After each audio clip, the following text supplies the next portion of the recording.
छोटी बहन से कहा बड़ी बहन ने बाजार जाइए, बाजार से सामग्री वगैरह लेके आइए, जिससे हम आपस में व्रत खोल रहे। काशी के व्रत रखती थी दोनों बहन हैं। तो कहने लगी कि बहन मैं तुम्हारी बात को नहीं डालूंगी। तो बाजार जाती हैं, बाजार में देखती हैं मछली की तली हुई मकोड़े, कुछ हाथ में कुछ मुंह में खाते हुई चली आती हैं। तो कहने लगी कि बहन ये क्या है? ये माँ का प्रसाद है। बोले ये माँ का प्रसाद नहीं, ये तो मीट का भक्षण है। जब मैं तुझे श्राप देती हूँ, अगले जन्म में तो चिपकली बनेगी, कीड़े मकोड़े खाती रहेगी। दूसरा जन्म हुआ उधर 1000 मोबाइल में तो देखते हैं। सही है, मैं भी चल रहा हूँ।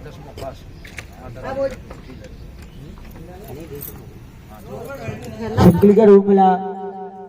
तो कहने लगी बहन तो मेरा जो श्राप है कैसे मुक्त होंगी, वो तो वही बताएंगे। उधर पांडव लोगों की खीर बन रही थी।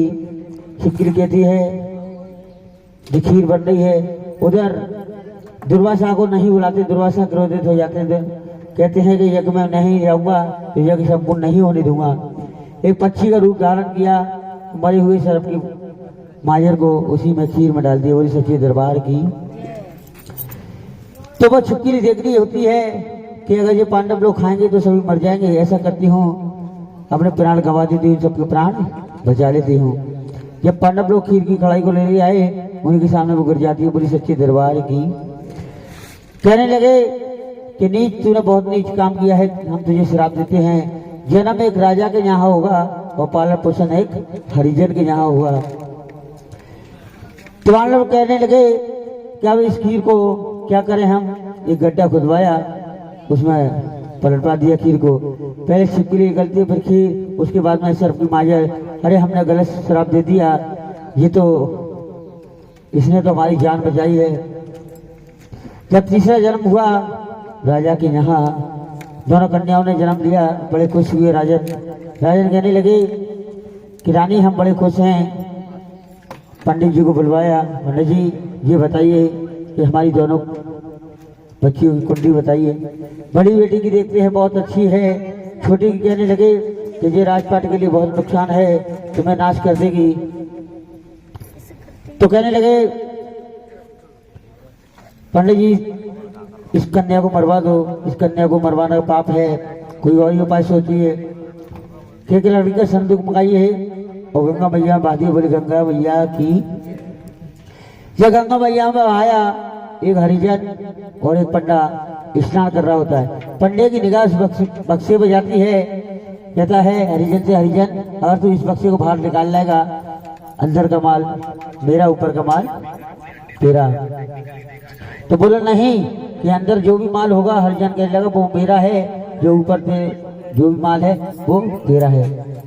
हो मिलकर जब संदूक निकाला, खोला जब संदूक का ताला, निकला जिसमें जितना माल, वो पंडे ने लिया संभाल, वो पंडा गंगा किनारे वाला। जब सुंदर सी कन्या निकलती है, हरिजन की कोई संतान नहीं थी। हरिजन कहता है इसको तो मैं पालूंगा, पोसूंगा, और अपनी पत्नी को जाके दे देता है। कहता है पता नहीं किस किस का बच्चा ले आते हो, फिर ले जाते। बोले नहीं, ये हमें गंगा मैया ने प्रसाद के रूप में दिए। बोले गंगा मैया की। जब वो कन्या बड़ी हुई, शादी के योग हुई, दोनों कन्याएं एक ही नगर में, दोनों बहन की शादी हो जाती है। राजा हरिचंद के यहाँ तारा रुक्मन, और हरिजन की बेटी एक हरिजन के यहाँ। हरिजन की जो सास थी, राजा हरिचंद के यहाँ झाड़ू पोछा करने जाती है। अचानक तबीयत खराब हो जाती है। कहती है बहू अगर झाड़ू पोछा कर आएगी तो मेरी तबीयत खराब है ज्यादा। तो हमने सास की बात को नहीं टाला और जाने लगी। उधर रानी तारा अपने केशों को सुखा रही थी। तो रानी तारा ने रुक्मन को पहचान लिया, तू तो अगले जन्म की मेरी बहन है, मैं तुझे इतना शराब दिया था। कि रानी से कहने लगी, रानी मेरी बहन, मेरे इतने साल शादी को हो गए, कोई संतान नहीं हुई है, तो जा एक माँ से अरदास लगा और तेरी आवाज संतान पैदा होगी। जब अरदास लगाई तो बड़ा सुंदर सा लाल पैदा हुआ। तो लाल के चक्कर में भूल जाती है कि मैंने माँ से अरदास लगाई थी और वो पूरी नहीं हो पाई। तो जब बेटे की तबीयत ज़्यादा खराब हो जाती है तो कहने लगी, बहन मेरे बेटे की ज़्यादा तबीयत खराब है कि बोल तूने वो अरदास लगाई थी, वो अरदास पूरी नहीं गई। जब अरदास बहन मैं क्या करूं कि एक जगराता कराना पड़ेगा तुझे।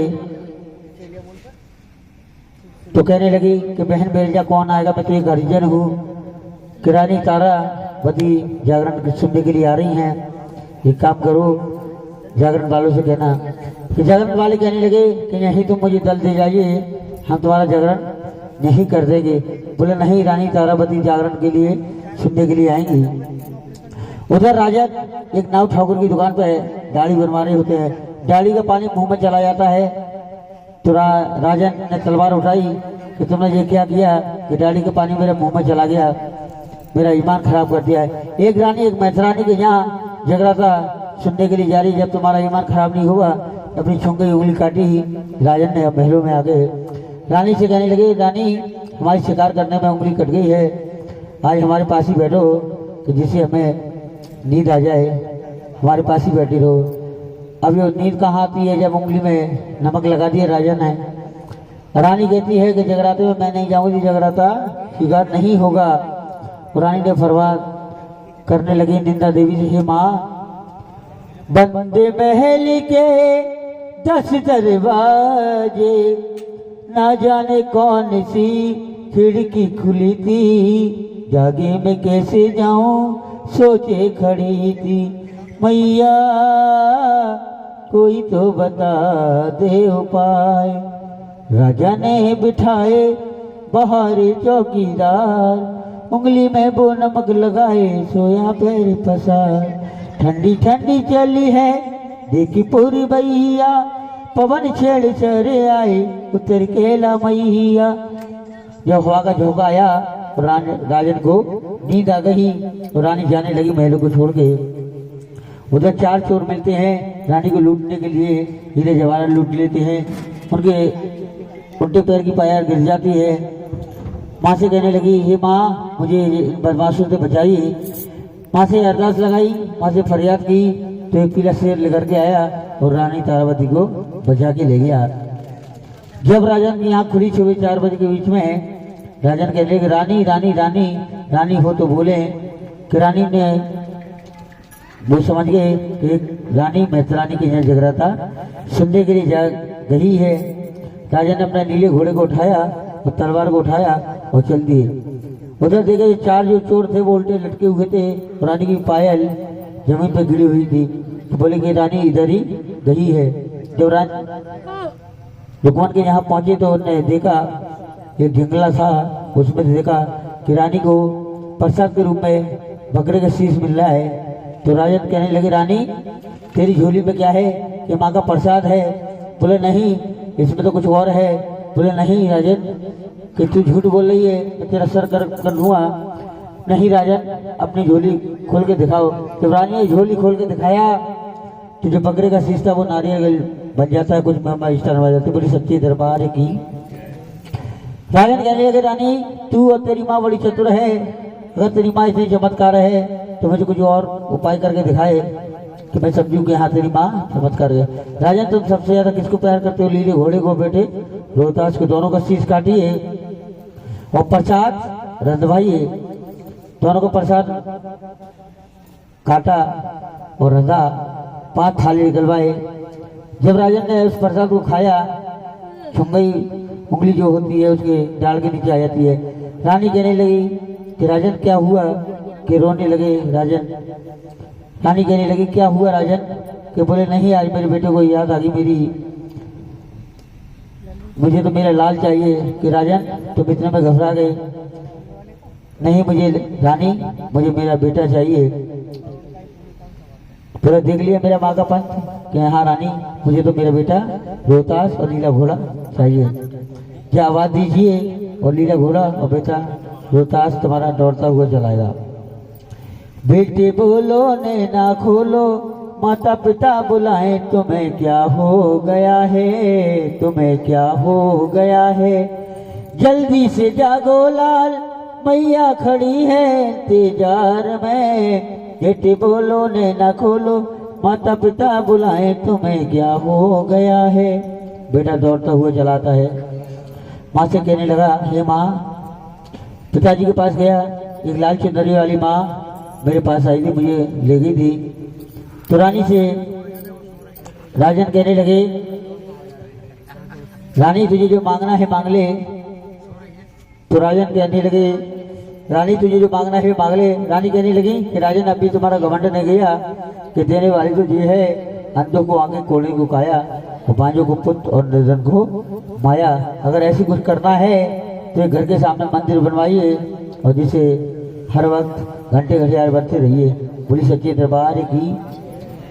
आइए, तेरे घर के आगे माँ तेरा मंदिर बन जाए, जब जब खिड़की खोलूं तेरा दर्शन हो जाए। जब आंख खुले मेरी माँ आरती हो तेरी, तेरी आरती के दो बोल मेरे मुख से निकल जाए। जब जब खिड़की खोलूं तेरा दर्शन हो जाए।